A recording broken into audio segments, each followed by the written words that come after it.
What is up, everyone? It is your boy Speed here, and today we are going to be doing one tip for every single strength hero from ABADDON to Wraith King. I have written out an entire list. This has taken me quite a while, so if you could smash the like button in appreciation for your boy Speed, and of course all the editors at GameLeap. You got 1337 chilling in the back, Mikko chilling in the back. You guys don't even know who that is, but chilling in the back. You know, everyone. Hota, right? Am I missing anyone? I hope not. Let's get into the video. One tip for every strength hero. And without further ado, let's start with ABADDON. Also, you want to consider signing up to the GameLeap website? You know, I'd love to see you there. We have great content we're posting every single day. No, it's not the YouTube content, right? It's more, extra, often even better. And therefore, you should sign up down below. Click the link right now, and I hope to see you guys there. So for ABADDON, what I recommend you guys do is you show up to less fights. This hero, and like a lot of other safe heroes, is often looked at the wrong way. After all, you know, you're a safe hero. You have a lot of saves. You can shield and heal and even run in front of them to tank the damage. So what people do, especially on offlane ABADDON, is they will hit level 7, level 8, they'll feel like they're pretty strong, then they'll TP to the safe lane, TP to the mid lane, and just sit behind their core, or just sit next to their core and lane.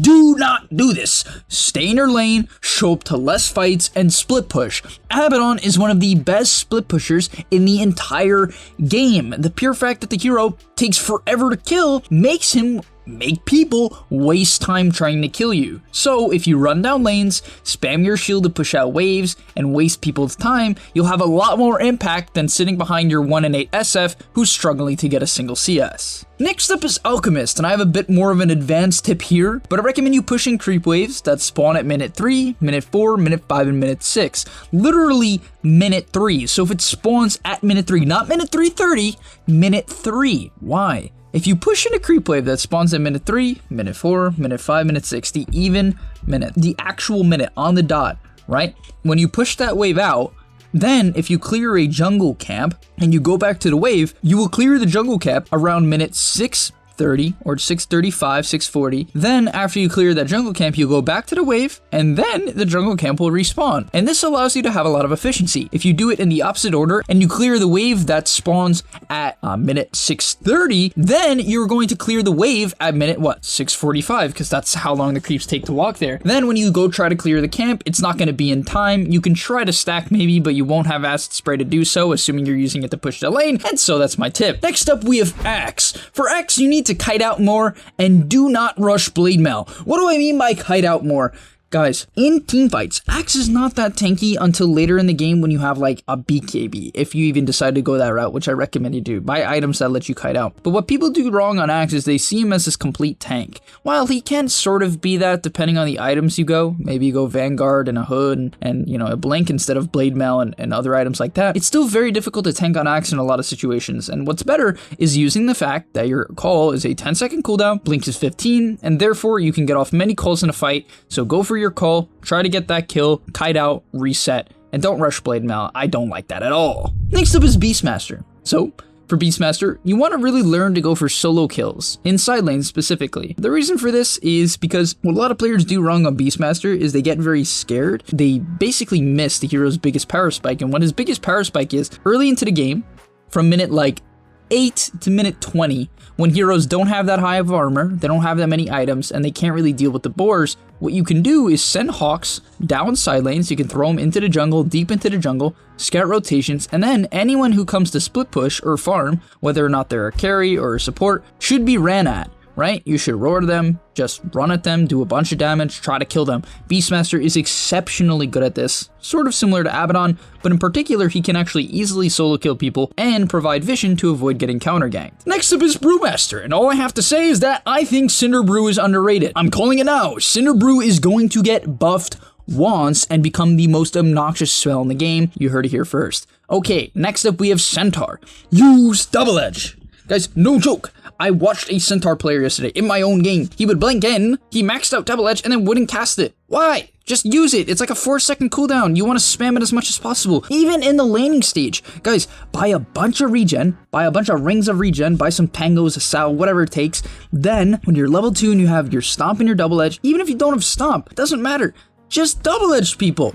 It's It's really strong. It does so much damage. Just make sure you have the sustain to back it up. Next up is CLOCKWERK. And what I want you to do is read pulls when you're level 3. What I mean by that is buy a ward, put it down near the enemy pole camp, then when you're level 3, sit behind the trees, wait for the support to come, assuming that, it's about time to pull, and then solo kill them. I've done this millions of times myself, and it works reliably. Next up, we have Doom, and I recommend you sit in side lanes. And you guys might be seeing the picture here with a lot of these offlaners that I often, suggest for people to sit in side lanes more. And that's because a lot of offlaners are very tanky. They're good at split pushing. They're hard to kill. They're fast. Like, Doom is fast. ABADDON's fast. Even BEASTMASTER has a movement speed talent, right? Like, you can split push so well. And especially for Doom, you're very, very similar to BEASTMASTER, right? You go on someone, you doom them, you solo kill them, you leave, you farm, right? And you can kind of rinse repeat until you're 3k ahead of the person that has the second highest net worth. Next up for Dragonite, I recommend you guys use your Q more in lane. So Breathe Fire is an underrated spell, it's underutilized. It reduces base damage by 25%. So if a hero has 60 damage, they will lose 15,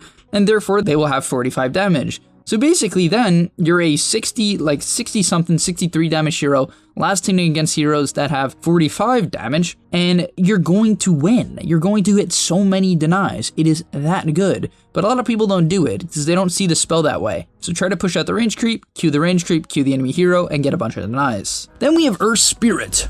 Play a ton of games. That's all I have to say. EARTHSHAKER. Buy more smokes. That's all I have to say. Nah, I mean, the reason why you want to buy more smokes on EARTHSHAKER is just because what people get wrong about a lot of team fighters is they try to approach the fight head on. They just walk through vision and, hope they can get a multi-man Echo Slam. The most important thing to hitting good ultimates, whether or not you're playing Enigma, Tidehunter, or EARTHSHAKER, is to buy smokes and stay out of vision. Because when you do this, the enemy team forgets about you, they'll go on your teammates, they'll group up, you counter-initiate, bada bing, bada boom. Then we have Elder Titan. All you have to do is put down your spirit and just right click. LOL. HUSKAR. Far more. Nah, I actually mean this. So far more. And the reason why is people often see HUSKAR as this like stomper hero, but I think that, not that you can't do that anymore with the current version of HUSKAR, but I think this hero is just so good at farming. It farms incredibly fast, like incredibly fast. People don't realize that. HUSKAR is one of the faster farmers in the game. It's sort of like LYCAN. People just forget that these heroes are some of the fastest farmers in the game, so they're just like, oh, I'll try to push and I'll try to fight a lot because that's what these heroes are good at, right? Well, yes, but then you're fighting all the time, you never hit any creeps, you lose all of your net worth, and it's GG. Then we have IO. I mean, for IO, hero's kind of weird. I guess my tip is to use Overcharge more and heal more. Overcharge gives HP regen now, which a lot of people don't realize. It not only gives attack speed, but it also gives HP regen. So don't be afraid to use it in lane just to give you and your teammate a little bit more sustain. Then we have Kunkka. So for Kunkka, my one tip is to make rotations with your spikes, but farm in between. Kunkka, I guess, is somewhat similar to HUSKAR, or even the LYCAN example I give. Actually, it's very similar to what LYCAN wants to do, which is when you have your ultimate, Boat, which is a 90-second cooldown at level 1, unless I'm wrong, you want to make a rotation. Go kill somebody. X, Boat, kill them. Then, in between, don't run around trying to kill people. Without Boat, can you kill people? Yes, you can. Is it hard? Yes, it is, right? Can you pick on someone in the side lane? Yeah, you could. But what Kunkka is really good at is actually jungling. The hero jungles really, really quickly. So push in a couple jungle camps, shove the mid wave, rinse, repeat. Then when you have your Boat, you're also going to have a full another item, and you're going to stomp. Next up, we have Legion. I recommend you guys stop rushing Blink. I know this sounds crazy. Actually, it probably doesn't sound crazy. After all, for every offlaner up until this point, I've recommended to push in more lanes. And Legion is a huge contender for this theory. And the reason for that is, what do people usually do on Legion, guys? What do people usually do when they hit level 6? Run around and they try to duel people. Why? Because they need to get duel damage and they need to scale. Why is that bad? Because even if you do happen to get plus 10 damage, you know what also gives you plus 10 damage? Most items in Dota that are not even that expensive. Even stat items like a bracer nearly gives you 10 damage, and you could farm that in 2 creep waves. Like, all I'm trying to say is that you can create a lot of chaos with Legion, and farming is important on this hero, right? So don't just run around and go for duels. It's much better if you buy an occasional smoke, you get a quick little duel after you shove in a lane, right? Pick off someone who's farming in the area, and move on from there. Then we have LifeStealer. Go watch MATUMBAMAN. That's my suggestion. LYCAN. Whenever you're playing LYCAN, what you want to do before the game is identify the easy kills. So You want to look at the enemy team comp, say, okay, who can I pick on? Do they have a Phantom Assassin who's, you know, not going to be very farmed early into the game? Probably only have 1 point in Blur. Okay, I'll go pick on her. Do they have a Drow? I'll go pick on her, right? CM, whatever it is, Bane. Even the mid laner, let's say you're laning against an SF and you happen to be mid as well. Actually, that's exactly what happened in one of my recent games. Even though I actually lost the lane, I played it poorly, what ended up happening is I knew with my Spirit Breaker we could kill the SF over and over again. And that's what we attempted. And because of that, the SF's game got completely griefed and we ended up winning. Next up is Magnus, and all I'm going to say for Magnus is look for more 2-man RPs. Even solo man RPs are totally fine, just the fact that you can stun someone for around 3 seconds or more, and it pierces spell immunity is very, very strong, and people get caught up looking for like 5-man RPs and then lose the other half of this hero's value, which is just being tanky. Next up we have Mars, and for Mars I recommend you use the spear to chip people down on lane, but most importantly and my major tip here is to make people unable to secure range creeps. So let's say you're playing against a Phantom Assassin who you know wants to dagger the range creep, and it's about to die, right? What you should do is just spear her away. It doesn't even have to be onto a tree, just spear her away, do the damage, and then deny the range creep. That's extremely valuable. I can't stress that enough. For Night Stalker, I have no clue. I don't know, just farm more during the daytime. That's a good tip. OMNIKNIGHT, same thing as ABADDON. I'm not going to say it again. I just really, I want to stress this more and more for a lot of strength heroes because people kind of just don't do it. They say, oh, I'm not an edgy carry, I can't farm, I can't split up the map. You can create an unbelievable amount of pressure on OMNIKNIGHT 10, 15, 20 minutes into the game when you're playing offlane. When you have phase boots, a bracer, a wand, drums, you can literally run around with Heavenly Grace and never die. And you're going to get so farmed. You can also kick the enemy carry out of the lane, gain an absurd amount of net worth, and just get huge. And it is so effective. Next up is Phoenix. It really doesn't matter what you do, you're probably going to win the game. Just cast your spells and everyone around you will die. Next up is PUDGE. I also have no clue what you're supposed to do on this hero. I'm kidding. Just throw more hooks in lane for harass. A lot of the time what I see people do wrong on PUDGE is they look to get a kill every time they throw a hook and they'll just overcommit for the kill. Just throw the hook, get like a free 300 damage with, you know, including a couple right clicks, and you're chilling. Then we have Sand King. You don't have to rush Blink on Sand King. Similar to Legion Commander, what this hero can do is split up the map, and I'm not gonna say it again. Just defend more towers. This one, it's more tower defense oriented. And I'll say something similar for Underlord in a couple minutes. But basically, Sand King is really good at defending towers, right guys? You put down a sandstorm, if they go on you, you stun them, and then boom, they're stuck in a sandstorm, they're trying to go on a very tanky hero, and they're stunned as well. It's really bad. And so what you want to do on Sand King in order to have a lot of impact and bait the enemy team into bad fights is show up to the towers that they're pushing. Also, this is going to allow your carry to split up the map and avoid these sort of fights as long as you tell them to do so, or if it's a high more game, they'll know to do so. And therefore, Sand King can have a lot of impact if you go something like, you know, Brown Boots or Tranquils into Bracer, Wand, Vanguard, or like Hood, and you just sit in a lane and make people go on you. Make them take bad fights and dive, the worst hero to dive. Then we have SLARDAR. You should pick SLARDAR with SNAPFIRE. Then we have SNAPFIRE. You should pick SNAPFIRE with SLARDAR. Alright, I'm kidding. SLARDAR, run at people when they have to go for a CS. Do you see the enemy Luna going for a CS? Run at her. That's when she's going to be distracted. That's when you can close the gap. For SNAPFIRE, don't be afraid to cookie yourself in lane. People will very often miss cookies trying to synergize with their teammates, and therefore, just use it on yourself. Go through the trees, wrap behind the enemy carry, and cookie yourself. You're much less likely to mess up. Then we have Spirit Breaker. Charge more people. I was playing with Spirit Breaker recently in a pub, and I just wouldn't, like, we would see someone alone top, and it wouldn't get charged. Just charge more people. You can cancel it. The vision you provide just from charging someone for 3 seconds can be very valuable to see if they have to back, if they're going to the next creep wave, if they're going mid. That vision is very useful. Then we have SVEN. Hit a ton of creeps, but most importantly, buy a BKB if you need it. Now you might be saying, Speed, how is that a tip? Everyone knows that. Well, everyone's also buying Ags, and you want to know what happens when you buy Ags into Leshrac, Sand King, Crystal Maiden, and then like a Pugna and a bunch of other magical damage heroes? You die. You die. Can you get away with it? Absolutely if you're further enough ahead. But very often, I will see Svens, they will Ags in, they won't be able to burst the first target, then they will get kited because they don't have a BKB, and they will die. The enemy team has a lot of magic damage and a lot of stuns and a lot of control.